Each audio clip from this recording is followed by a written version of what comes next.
അബ്രഹാത്തിൻ്റെ സന്തതികൾ. അബ്രഹാം കെത്തൂറ എന്നു പേരായ ഒരു സ്ത്രീയെ വിവാഹം ചെയ്തു.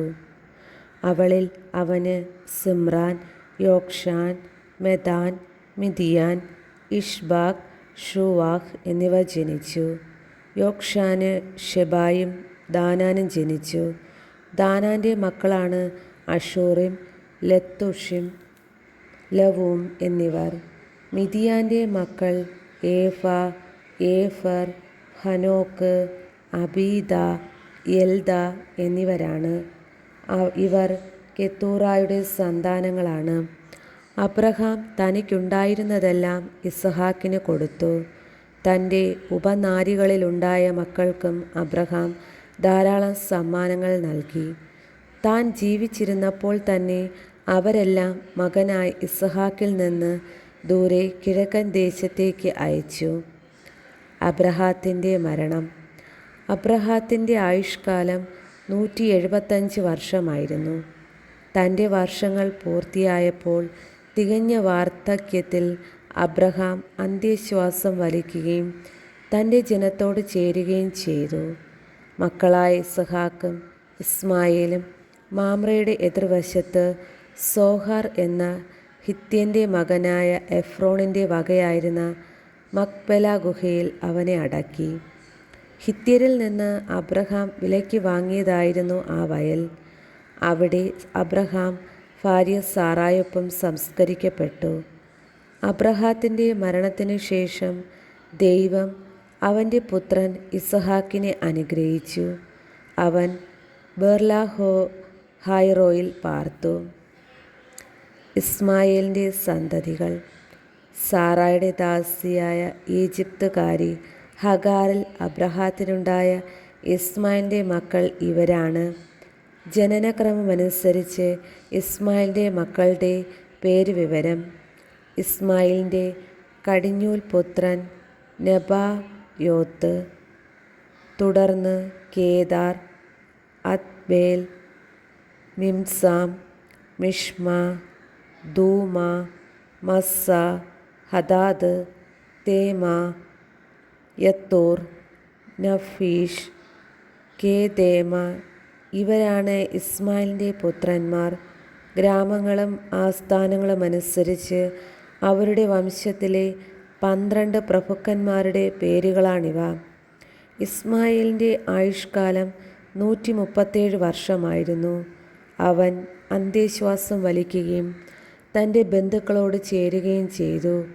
ഹവില മുതൽ ഷൂർ വരെയുള്ള ദേശത്ത് അവർ വാസമുറപ്പിച്ചു. അസീറിയയിലേക്കുള്ള വഴിയിൽ ഈജിപ്തിൻ്റെ എതിർവശത്താണ് ഷൂർ. അവർ ചാർച്ചക്കാരിൽ നിന്നെല്ലാം അകന്നാണ് ജീവിച്ചത്. ഏസാവും യാക്കോബും. അബ്രഹാത്തിൻ്റെ പുത്രനായ ഇസ്ഹാക്കിൻ്റെ വംശാവലി. അബ്രഹാത്തിൻ്റെ മകൻ ഇസ്ഹാക്ക്. ഇസ്ഹാക്കിന് 40 വയസ്സുള്ളപ്പോൾ അവൻ റെബേക്കായെ ഭാര്യയായി സ്വീകരിച്ചു. അവൾ പാതാൻ ആരാമിലുള്ള ബത്തുവേലിൻ്റെ പുത്രിയും ലാബാൻ്റെ സഹോദരിയുമായിരുന്നു. അവർ അരമയായിരുന്നു. ഇസ്ഹാക്ക് തൻ്റെ വന്ധ്യയായ ഭാര്യയ്ക്ക് വേണ്ടി കർത്താവിനോട് പ്രാർത്ഥിച്ചു. കർത്താവ് അവൻ്റെ പ്രാർത്ഥന കേൾക്കുകയും റെബേക്ക ഗർഭിണിയാവുകയും ചെയ്തു. അവളുടെ ഉദരത്തിൽ കിടന്ന് കുഞ്ഞുങ്ങൾ മല്ലിട്ടപ്പോൾ അവൾ കർത്താവിനോട് ചോദിച്ചു, ഇങ്ങനെയെങ്കിൽ എനിക്കെന്ത് സംഭവിക്കും? അവൾ കർത്താവിൻ്റെ തിരുമനസ്സറിയാൻ പ്രാർത്ഥിച്ചു. കർത്താവ് അവളോട് അരുൾ ചെയ്തു, 2 വംശങ്ങളാണ് നിന്റെ ഉദരത്തിലുള്ളത്. നിന്നിൽ നിന്ന് പിറക്കുന്നവർ 2 ജനതകളായി പിരിയും. ഒന്ന് മറ്റേതിനേക്കാൾ ശക്തമായിരിക്കും. മൂത്തവൻ ഇളയവന് ദാസ്യവൃത്തി ചെയ്യും. അവൾക്ക് മാസം തികഞ്ഞപ്പോൾ അവളുടെ ഉദരത്തിൽ 2 ശിശുക്കൾ ആദ്യം പുറത്തു വന്നവൻ ചുമന്നിരുന്നു. അവൻ്റെ ദേഹം മുഴുവൻ രോമകുപ്പായമിട്ടതുപോലെയായിരുന്നു. അവർ അവന് ഏസാവെന്ന് പേരിട്ടു. അതിനുശേഷം അവൻ്റെ സഹോദരൻ പുറത്തു വന്നു. ഏസാവിൻ്റെ കുതിൽക്കാലിൽ അവൻ പിടിച്ചിരുന്നു. അവനെ യാക്കോബ് എന്ന് വിളിച്ചു. ഇസഹാക്കിന് 60 വയസ്സായപ്പോഴാണ് അവൾ അവനെ പ്രസവിച്ചത്. കടിഞ്ഞൂലവകാശം. കുട്ടികൾ വളർന്നു വന്നു. ഏസാവ് നായാട്ടിൽ സമർത്ഥനും കൃഷിക്കാരനുമായി. യാക്കോബ് ശാന്തനായിരുന്നു. അവൻ കൂടാരങ്ങളിൽ പാർത്തു. വേട്ടയാടി കൊണ്ടുവന്നിരുന്ന മാംസം തിന്നാൻ കിട്ടിയിരുന്നതിനാൽ ഇസഹാക്ക് ഏസാവിനെ വളരെയധികം സ്നേഹിച്ചിരുന്നു. റബേക്കായ്ക്ക് യാക്കോബിനോടായിരുന്നു കൂടുതൽ സ്നേഹം.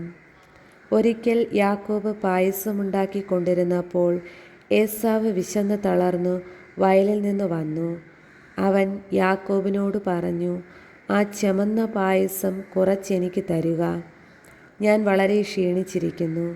അതിനാൽ അവന് ഏദോം എന്നു പേരുണ്ടായി. യാക്കോബ് പ്രതിവചിച്ചു, ആദ്യം നിന്റെ കടിഞ്ഞൂലവകാശം എനിക്ക് വിട്ടുതരുക. ഏസാവ് പറഞ്ഞു, ഞാൻ വിശന്നു ചാകാറായി. കടിഞ്ഞൂലവകാശം കൊണ്ട് എനിക്കിനി എന്ത് പ്രയോജനം? യാക്കോബ് പറഞ്ഞു, ആദ്യം എന്നോട് ശപഥം ചെയ്യുക.